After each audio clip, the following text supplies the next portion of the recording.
يا المان كون لكابا يسيبين جدي هالمين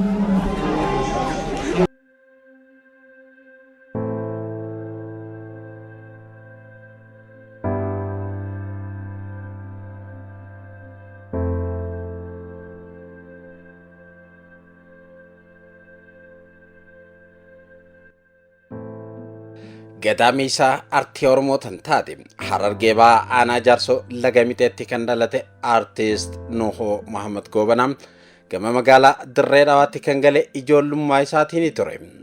Gaafana artiin Oromoo bifa ammayyaatiin hawwisoo franqallootiin dhalattee magaalaa Dirree Dhawaatti daaddee jechaati jirti. Alii Shabbooddoo ashiita shumburaa jechuudhaan gaafa shaggooyyeedhaan shanii tarree galchu. Yeroo Ali Badraan birraa dhaabbaree jechaa waltajjii walitti hiikoosum gaafa shantam shubbisaa fi Yoonis Abdullaahi bilisummaa leellisan Nuhoo Goobanaa qacalee amma lafaa ol ka'u ture. Roorroon gabrummaa Oromoo irra gayaa turee fi dadammaqinsi artii Oromoo onoo afran qolloo keessatti mul'achaa ture Nuhoo Goobanaa sammuu ijoollummaa isaa keessatti miira qabsoo uumuu danda'e. Kennaa uumamaan argateen ganda keessatti waltajjiiwwan argate hundarraa wallisuu taakkajee jalqabe.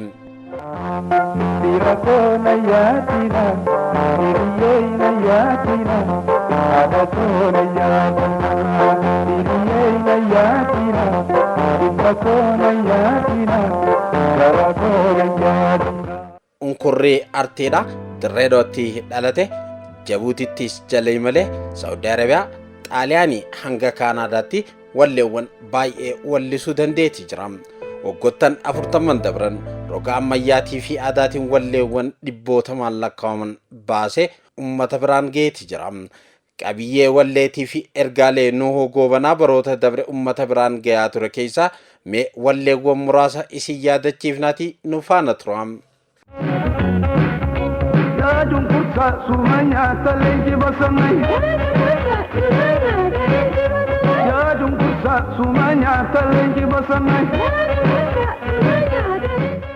Jiruu fi jireenya addunyaa tanaa goojjetti fakkeessuun artii Oromoo keessatti wahuma barameedha. Roorroon kan biyyaa isa baaste artist Nuhoo Goobanaa daligaa jireenya baqaa kan ilmaan Oromoodhaa gidiraa lammaffaatiif saaxiles goojjetti hiree jireenyaa immoo galaanatti fakkeesseeti qeeqe. Yaa galaana jiru fuuteen namaan deemtaam. Ya galaana jiru fuuteen namaan deemtaam. Fedhiitii allattu tanteetiin fiigaa. Gojjoola jaalatee loona rabbiidhaa. Wallee biraatiin ammas jireenya biyya bakaa kan bililicii fi sadoo alaatiin guutame yaadaa fi yaaddoo biyya dhaloota isaa kan keessa isaa waxalaa jiru wal cinaa qabee madaalee ittiin alalaase. Yaa biyyatoo yoomumaan ijaansi harka jechuudhaan biyyaa biyyoo garaaraase. Yaa biyyatoo gaarii yoomumaan ijaansi harka.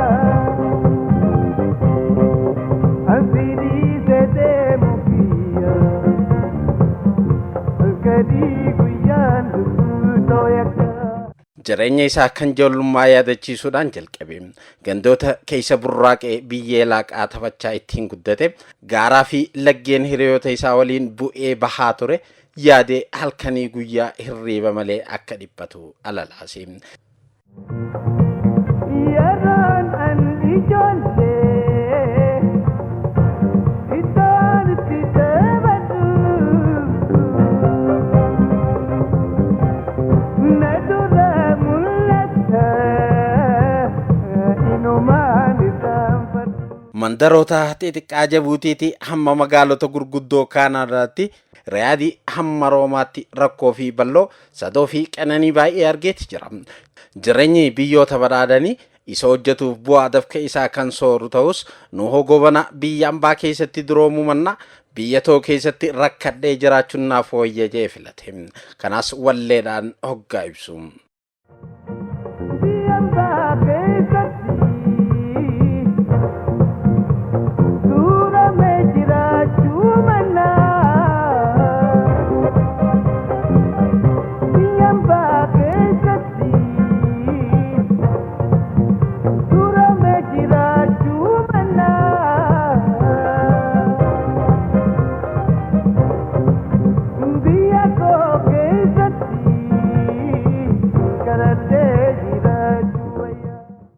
Nuhoon biyya ambaa keessatti gaarii soorate, gaarii dibate, gaarii uffate, gaarii yaabbatee sadoodhaan jiraatus yaada biyya isaa kan hirriiba isa kuteen yoo wal cinaa qabee madaalu sadoon jireenya baqaa ceerbeemaaf hin seenne waan jee fakkaata. Sababni isaatis gammachuun jiruu kan jirtu sooraa fi daara keessa osoo hin ta'in biyyaa fi nama ofii keessa ture.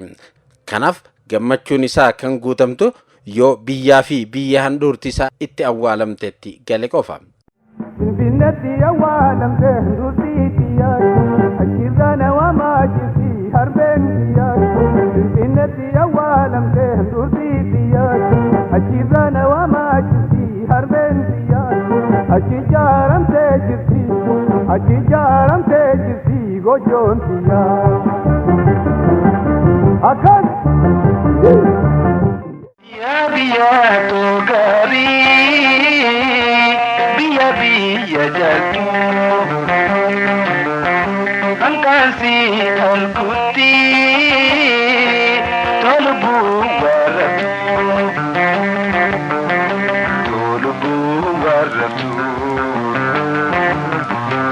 biya to adato biya magarsi Biitiisa tan duraanuu roorroo fi gidiraan sirna gabroomsaa jiraachuu isa kutteedha. Duba eessatti gala. Gaafii tana inninis akkas jeeti ofiifuu gaafate. Galinaan jettaa iyyaa haadha toomee eessattiin gala jechuudhaan harmee Oromiyaa haadha isaatti fakkeessee wallise.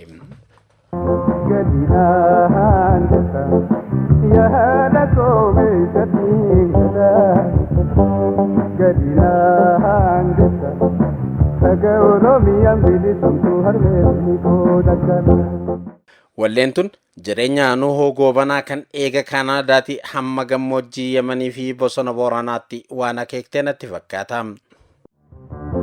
Wajjina kaayyadhee harmee koo du'a bijiruudhaa gaadhamu. Wajjina kaayyadhee harmee koo bilisoomee ani rafiidhadhee harmee koo.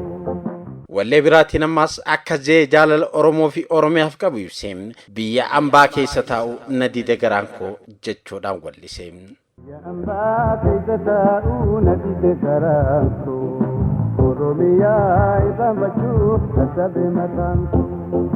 Biyya ambaa keessa taa'u na dide garaan koo Oromiyaa isaan bachuu dadhabe mataan koo. Jireenya isaa qofaa miti.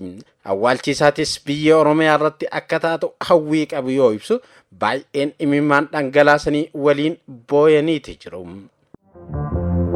Biyya tokkolleen wareega lubbuutiya. Biyya tokkolleen wareega lubbuutiya. Oromiya keessatti habaatu qalbiitiya. Oromiya keessatti habaatu lubbuutiya. Akkuma hawwaa turetti kaatimaa yookaan maayyiin jireenya isaa Oromiyaa lalistuu keessatti taate kuno Oromiyaa keessatti awwaalameeti jira.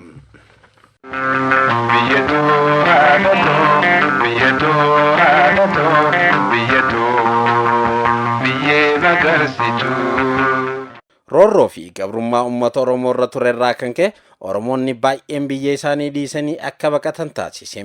Keessattuu hayyootaa fi humnoonni baratan dahoo siyaasaa barbaada carraa argatan hundaan gama biyyoota biraa godaanuu isaaniitiin haati Oromoo wal'aansa dhabde. Humni silaa baratee barsiisu baqachuu isaatiin Oromiyaa irratti golgee wallaalaa faana dheereeffatte. Walumaa galattuu Oromiyaan kophaa haftee ona taanaan Nuhoo Goobanaa gitaara isaa fudhate as bahe. Sagalee Oromiyaatee isin waamte harmeen jee hayyoota Oromoo addunyaarra faca'aniif yaamicha dabarse. Isin waamte harmeen. Yaa kabarnoota qabdan Profeesar kan taatan yaa kabarnoota qabdan Profeesar kan taatan amma salphinni keeysan waaminsa harmee yoo didan isin waaman biyya keeysa nu barsiisaaf isin eegan.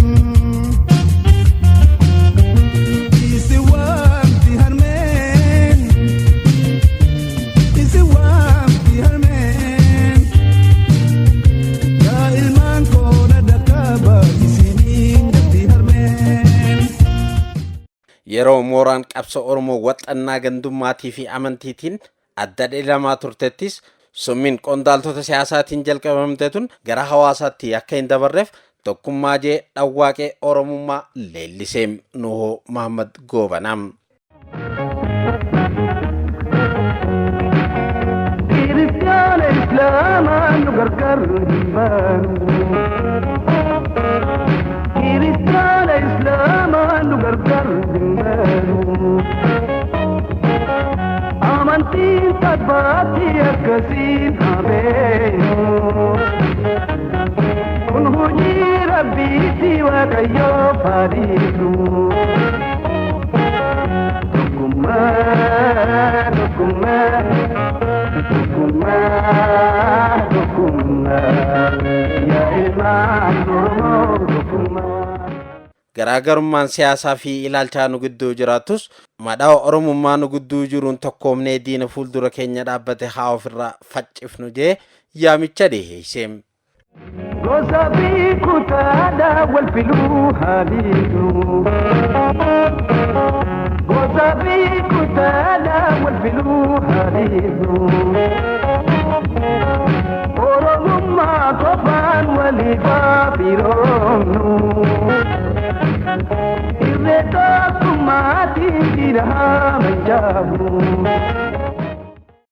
Kanatti isin oolle tokkummaa Oromootiif wallee biraatiin rabbii isaa kadhate. Oromoon rabbii isaa waggaa kadhatu dura galatamfateeti waan ta'eef yaa rabbi galanni kee hin badu jechuudhaan eegale Nuhoo Mahammad Goobanaa. Yaa rabbi galanni kee yaa rabbi galanni kee badu ati yaa rabbi galanni kee badu ati. Erga rabbi isaatiif galata galcha booda walleedhaan itti fufe yaa rabbi ilmaan Oromoo wal nu taasisi jee waaqa uumaadha kadhate. Yaa rabbi siin kadhadhaani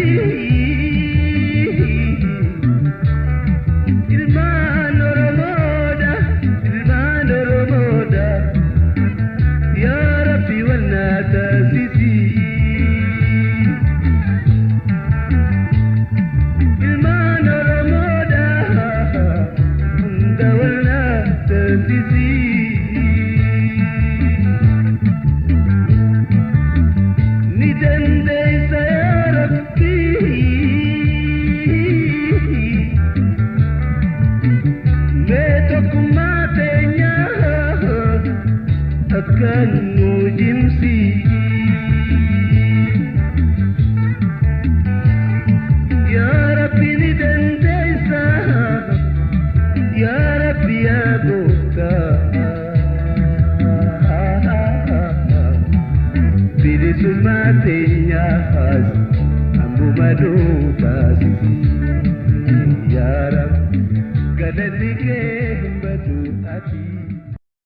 Osoo karraatti Oromoon kaabaa fi kibba bahaa fi dhiyaa walitti yaa'e dhimma isaa irratti mari'achuuf hin carroominitti Nuhoo Goobanaa ummatichi nama lamallee taanaan yoo wal arke carraa argatetti fayyadame dhimma bilisummaa sabaa akka haasawaan gorse.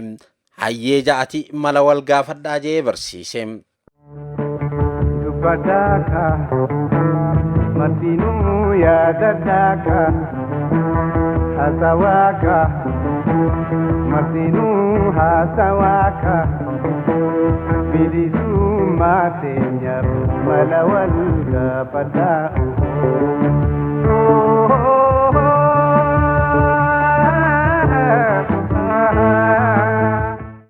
Walluma tana keessatti ammas gabrummaan Oromoo irra ga'e eenyummaa aadaa fi afaan Oromoo ukkaamsuu bira taree hamma lafaa fi magaalota Oromoo saamuudhaan maqaa Oromummaa irraa geeddarutti akka ga'e dubbate. Handhuura Oromiyaa Finfinnee fakkeenya godhateeti kaase. Magaalaa Finfinnee yaa handhuura biyyaa. Magaalaa Finfinnee yaa handhuura biyyaa. Maqaan kee daramee katuyyuu ababaa. Maqaan kee daramee katuyyuu ababaa. Iddoo Oromoon itti wal argu keessaa tokko ammaas mana cidhaati. Tanaaf Nuhoo Goobanaa wallee cidhaatillee bifa hin baraminiin aruuza bilisummaa kan isinii fi ilmaan keessan itti hin gabroomne isiniif haa ta'u jee eebbise.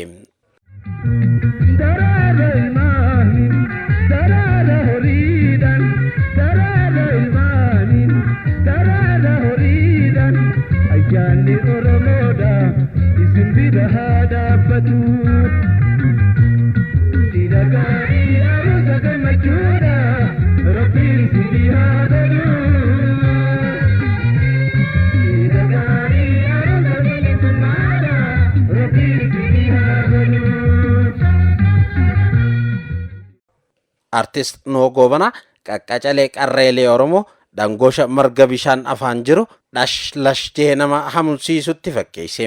Bofa afaa jalaa kan arraata tottolfate intala Oromoo qaxara cabsommoo bineensatti fakkeesse.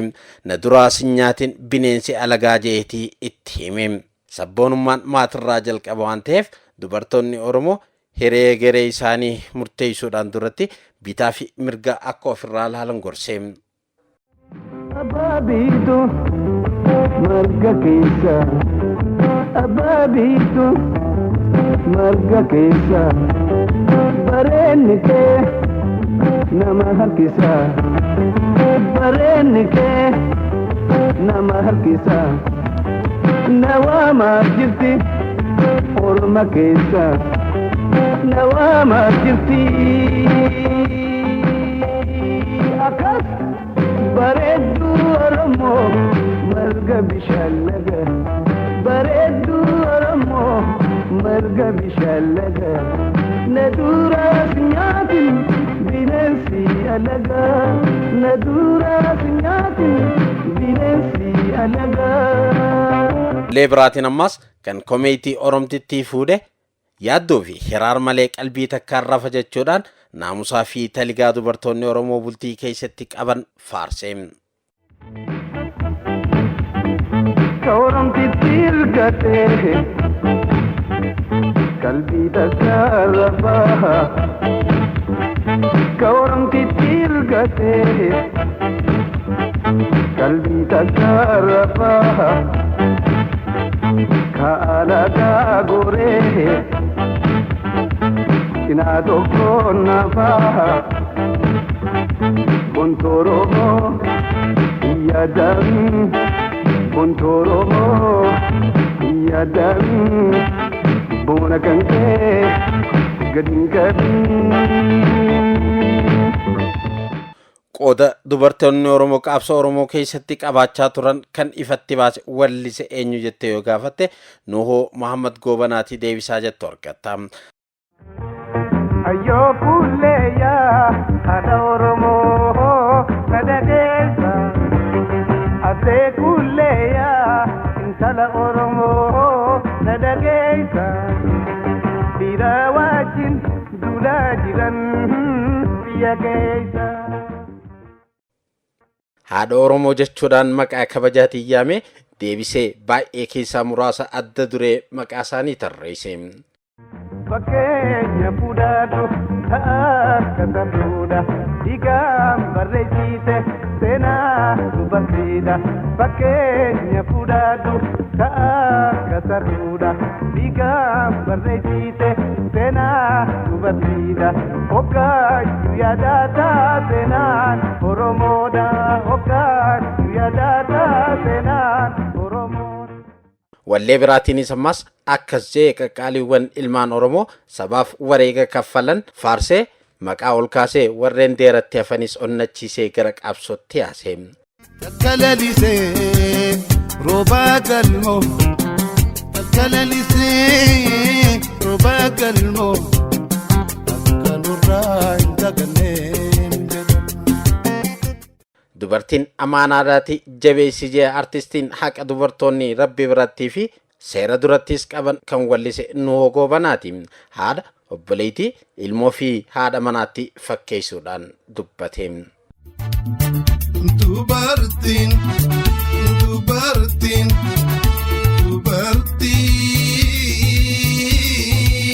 amaana rabbiitti jabeessi jabeessi.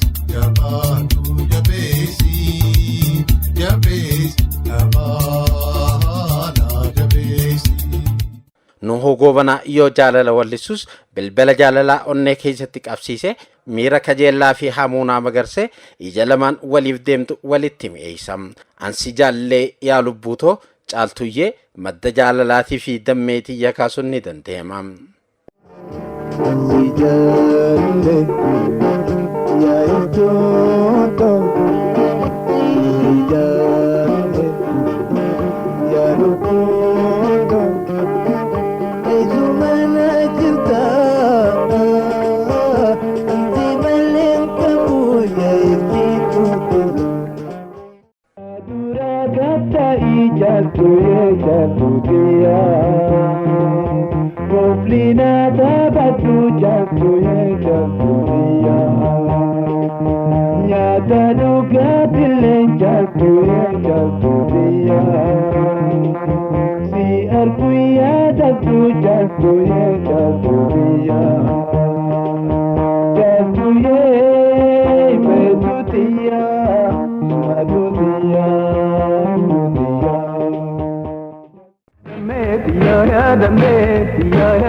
Mana isaa akka hin diigamneef haadha mana isaatiin rakkoo teenya akka aadaa teenyaatti mariidhaan fudhanna jee hoggaa itti waywaatu kan wallisu dhimma mana isaa qofa osoo hin ta'in dhimma warra hoojum hunda ture.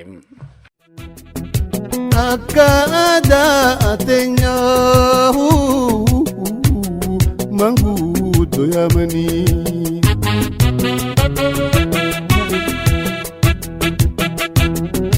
rakkoo qabnu hundaa kurfootoo nu jiiddu laalanii.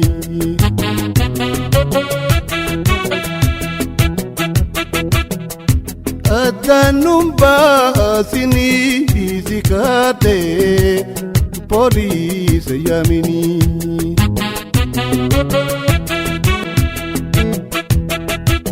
Nadhiisi firiisi nadhiisi firiisi naayini waan natti yaaminii. Walleewwan Nuhoo Goobanaa abjuu fi akeeka Oromooti mul'isum. Oromoon roorroon gabrummaa hammamuu itti baay'atus abdii kutatee duuda isaa gabrummaadhaaf hin kennine. Dukkana gabrummaa keessaayis ifa tokko achi abdachaa ture. Guyyaan tokko akka dhufuu taa'u takkaa hin himamne ture. Nuhoo Goobanaatis akkas jeeti guyyaa kana ibse. Guyyaan tokko numa dhufa Oromoo. Guyyaan bilisoom.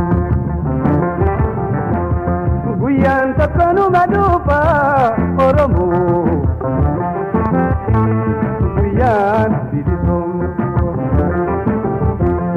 Guyyaa shakkar keessatti alaabaa dhabbannu saba keenya wajjin جلتي ويا شكر كيس أنا بدفنو سبكين يا وجهي جلتي akeeka qabsoo Oromoo kan jaarraa tarkaanfate diinonni Oromoo maqaa tureessanii alagaan sodaachisaa turanis taanaan Nuhoo Goobanaa akeekni qabsicha sirna dimokiraasii Oromoon addunyaa farjoomtee ifiif dhabde deebisuudhaan sirna mukaa citaan jalatti hin miidhamne ijaaruu akka ta'e firaa fi alagaafis dhawwaaqe. Guyyaan tokko nama dhufa guyyaan mootummaa deeffannoo gaajuu sirna gadaa maqaa dhaweeti. Guyyaan tokko dhufa jiira Oromoo guyyaan mootummaa deeffannoo. Guyyaan tokko dhufa jiira Oromoo guyyaan mootummaa deeffannoo. Sirna dimokiraasii sirna baagadaati sirna nama miine nuti of bulchinu. Walleen maatiin ilmoof afeeru tamiyoo jette wallee takkitti Nuhoo Goobanaati. Jiraad naa baraddunaa ilma koo ani siinin boonaa kunoo ilma koo jechuudhaan dhaloota baratee biyya dhaalu horuu keessatti qonni ilmaan Oromoo olaanaa akka ta'e ilmaan isaa fakkeesseetti hime. Rabbiin kajeelche ilmoota gaarii yoo Rabbiin kajeelche ilmoota gaarii jiruu addunyaatti baraa isin horii jiraatuna guddatuna ilma koo ani sinin boonaa kunoo ilma koo jiraatuna guddatuna ilma koo ani sinin boonaa kunoo ilma koo. Nuhoo Goobanaa yeroo baay'ee kan wallisu dhimma hawaasaa yookaan haala qabatamaa hawaasa keessa jiru yoo ta'u dabree taatelee yeroo takka mudatanis bifa walleetiin qopheessee seenaaf ol kaa'eeti jira. Yeroon isaa bara 1983 yookaan akka lakkoofsa faranjootaatti bara 1990 takka ture. Kufiinsa mootummaa dargitti aanee Oromoo dabalatee saboota cunqurfamoo Itoophiyaatiif abdiin bilisummaa xiqqoo mul'atteeti ture. Abdii kanatti aansee Oromoonni biyya garaagaraatii wal yaamanii dhaabbilee bilisummaa Oromoo deeggaruudhaaf Finfinneetti argaman. Haa ta'u malee warraaqsichi akka yaadame hin taane. Kanas artisti Nuhoo Goobanaa gullallee lafa seenaati jechuudhaan seenicha akkatti gabaase. Bareedi kantuura kawal walaalchisan sagaltamii tokko gullallee walaalchisan. Bareedi kantuura kawal walaalchisan sagaltamii tokko gullallee walaalchisan. Walirra booyaani dhibimmaan bitatan bilisummaa sabasi jawanan. Gullallee lafa seenaadha baay'eedha gosi yaadatu Oromoon sidibaanfatu. Gaafa Oromoonni dhimma Oromoo fi Oromiyaa mareechuudhaaf kallattii afran irraa gama Kaanaadaatti dhangala'anii Torontoo magaalaa Oromiyaa fakkeessanittis taatee san Nuhoo Goobanaa arra guyyaan kan Oromooti jechuudhaan itti wallisee seenaaf kaa'e. Barabaraan namni walleessan dhaggeeffate guyyaa san ni yaadatam. Ameerika fi Awuroopaadhaa sabni koo Kanaadaa dhufan. Eeshiyaa fi Oromiyaadhaa sabni koo Kanaadaa seenan.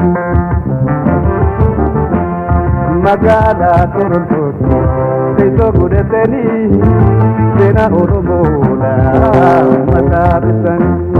Magaalaa Torontootti teessoo godhatanii seenaa Oromoodhaa mataa bisan. Har'a guyyaan ka Oromooti har'a guyyaan ka seenaati guyyaa waliin dhufanii bilisummaa booyanii. Taateen biraa Nuhoo Goobanaa irratti wallise dhimma dhuunfaa guyyaa tokko isa mudateedha. Nuhoon eegamaatii fi qe'ee dhiisee irraa fagaatee jireenya isaa Kaanaadaa godhate waggoottan lakkaa'ameeti jira. Guyyaa tokko akkuma waggaa ta'anii haadha isaa haalaan jaalatu tan waggaa 18 guutuu ijaan hin arkin sagalee fi jechoota isii mimmi'aawa san dhaggeeffachuudhaaf Torontoorraa gama Dirree Dhawaa bilbilee. Finta macarii gamanaatii bilbila kaastee helootan jette haadha isaa osoo hin ta'in obboleettii isaati ture. Ayyoon boqotteetii obsa siif haa kennu hoggaa jettuun naasuun mudhii isaa kutte. Taatee yeroo san turte Nuhoo Goobanaa akkas jeeti walleedhaan ibse. Oduudhaan dhaga'ee du'a ayyoodhaati silkiidhaan dubbisee bareeddii tootii obsa siif haa kennu.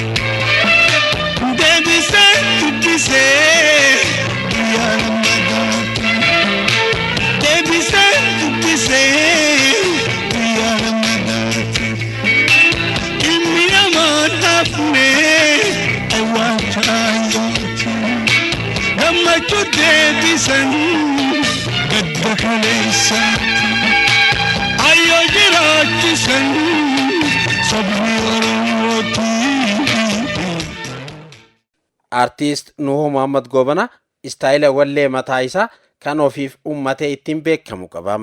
Garuu yoo aadaa wallisuus daddaayisa, ragada, shaggooyyee, tirrii, irrikum, aalanaalaa, shambaa, kumkummee dabalatee aadaawwan Oromoo inni hin wallisin hin jiru jechuun ni dandeema. Dhiichisee dachii sossoosa.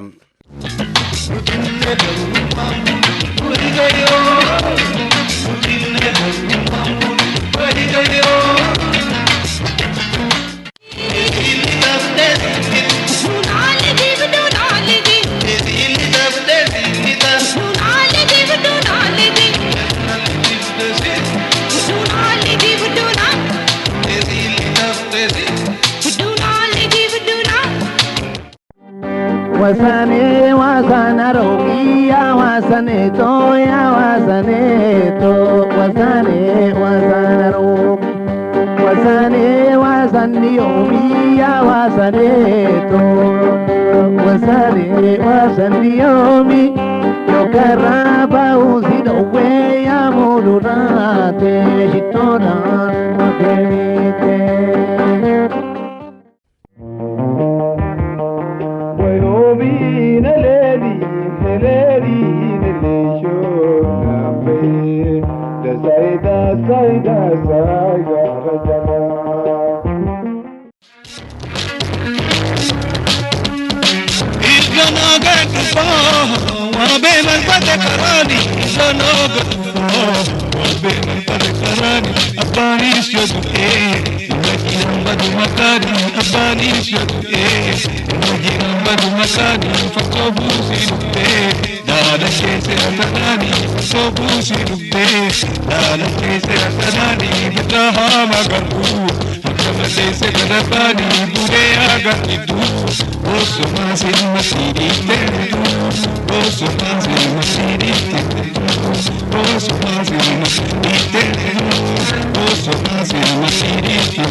Sabni guddaan Oromoo saboota biyya keessa jiran bira dabre biyyoota ollaa waliin hariiroo dippiloomaasii obbolummaa cimaa akka qabaatuuf ogummaa qabuun tattaaffii guddaa godhaatti ture.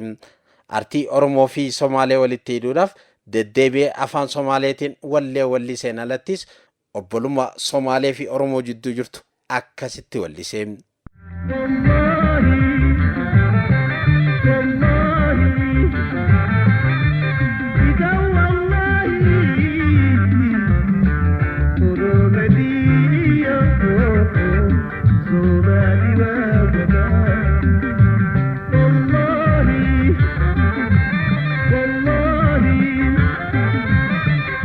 Go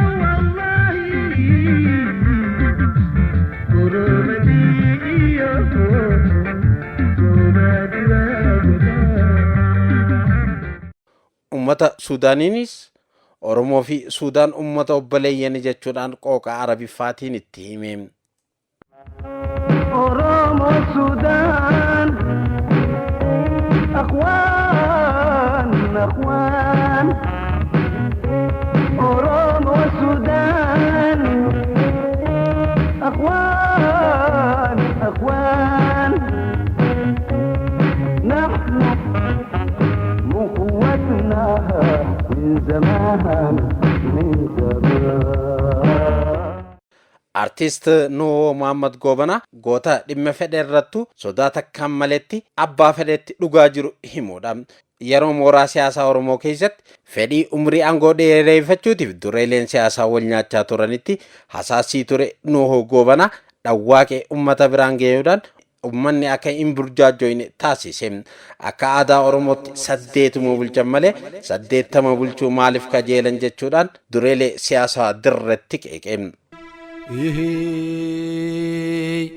Amma dhagay faddu jende yaa boqunoo gurii gurraa fudhadhu kaayoo damuu dammalee ilma namaa muudanii nagayee deeyfatanii eega heeraan bu'anii kasi boodaan dhufuuf fakkii tahuu malee deebi'anii maaliif gaabbanii akka heera gadaatti saddeetuma bulchanii saddeettama bulchuu maaliif jaalatanii yoo rakkoon jiraatte yaa boqunoo qora sabaa yaa'amanii waan qorri sabaa murteessuun bulanii bulchanii ummanni siyaashuumu malee hujiin siyaashumtu malee akkamiin of shuumanii if duraa fi soogganni gadaasaa fixannaan jijjiiramuu qabanii biyyoottiin har'a samiirra baate tuni akkasiin gurguddatanii heeraa seera ofii ol aansanii jala bulan malee ofii gad aansanii miilaan irran deemanii akka nama heeraa seeran qabneetti qabsoo Oromoodha olii gad oofanii maaliif daadarkeeysanii akkanaan jechuu beeka waan hinaan jettuun eegaa.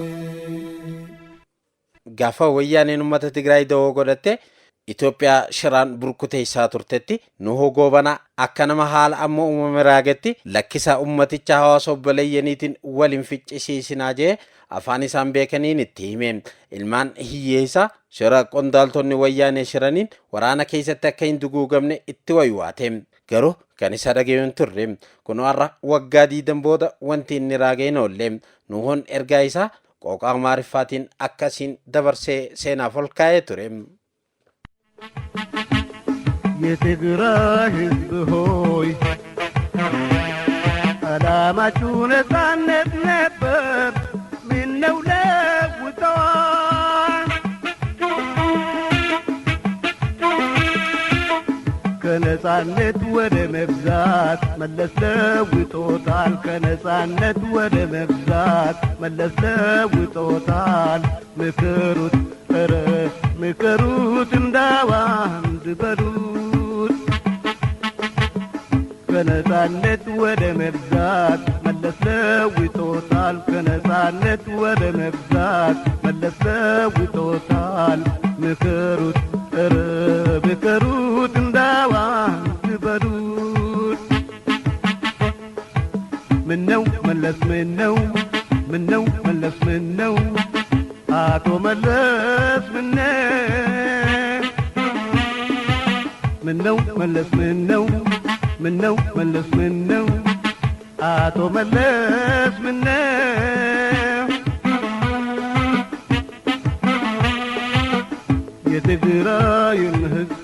የትግራይን ሕዝብ ለምን ታፋጃለህ ከሌላ ሰው የትግራይን ሕዝብ ለምን ታፋጃለህ ከሌላ ሰው bahara hojii artii Nuhoo Muhammad Goobanaa himame hin dhumne keessa maayirratti himee manzuumaa takkaan gargar baana. Nuhoo Muhammad Goobanaa albama manzuumaa baase keessattis dhimma Oromoo fi Oromiyaa ol kaasuun isaa hin oolle. Gabrummaa Oromoo irra jirtu eeruudhaan waywaatee rabbii isaatti boo'eeti jira.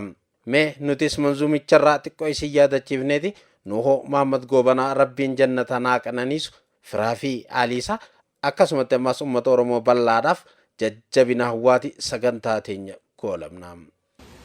Dachii samii uumee guyyuma jahatti itti aansee uumee makluuqa isaati. Namuu gargar kanneef lafa qubsumaati tokkolleen dhorkinee bineensaa namatti. Nuus gaafas badhaasee ilmaan Oromooti Oromiyaa harkannee olaantii dachiiti. Nuutun jabeeffatin firratti lolleeti خالقا كمنو إفي قدبليتي على النبي ولا لمسابي اللهم صل على محمد على النبي ولا لمسابي اللهم صل على محمد على النبي ولا لمسابي